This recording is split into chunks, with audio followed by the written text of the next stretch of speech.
Moraine using a small molecule screened from a synthetic library of 8,000 molecules. Researchers at the Indian Institute of Technology IIT Roorkee have been able to reverse drug resistance and restore the efficacy of fluoroquinolone group of antibiotics by inhibiting the proton gradient which drives the efflux pump. Antibiotic-resistant bacteria use the efflux pumps to expel antibiotics from the intracellular environment, thus preventing antibiotics from reaching the target, thus helping the bacteria to survive.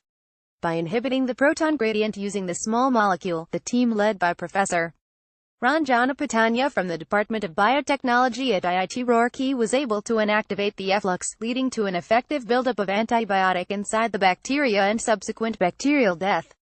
The results were published in the International Journal of Antimicrobial Agents. The team studied the efficiency of the small molecule in multi-drug-resistant bacteria Acinetobacter baumannii. While the small molecule did not inhibit the growth of the bacteria per se, it was able to enhance the activity of a few antibiotics such as ciprofloxacin and norfloxacin in fluoroquinolone-resistant clinical isolates of A. baumannii.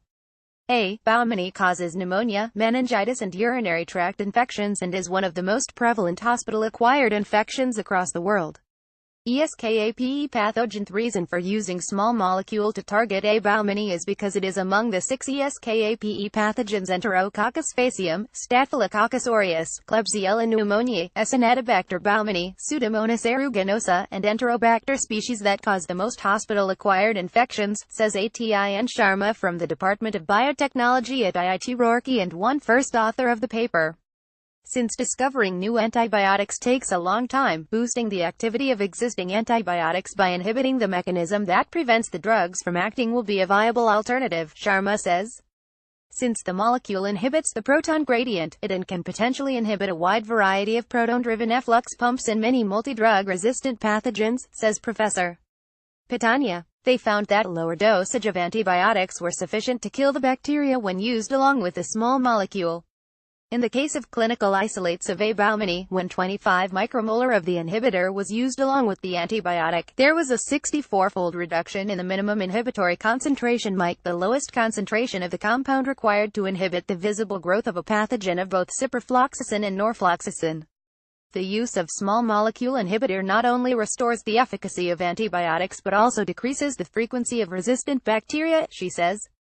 Ciprofloxacin in combination with 50 micromolar of the inhibitor exhibited significantly lower mutation selection frequency compared with ciprofloxacin used alone at the same concentration. The molecule appears safe to mammalian cells at minimum effective concentration of 16 micromolar and 32 micromolar for ciprofloxacin and norfloxacin respectively. The IC50, a measure of toxicity of the small molecule for human embryonic kidney cells, is about 133 micromolar, which is about 10 times more than the effective concentration. Most of the PMF proton motive force inhibitors are associated with high toxicity. But the small molecule is not an inhibitor of PMFAs, it targets only the proton gradient and hence is not toxic to mammalian cells, says Professor Patania. The molecule has also been tested in mice models for safety and efficacy. We could revive the activity of ciprofloxacin and norfloxacin on mice model of A. baumannii, she says.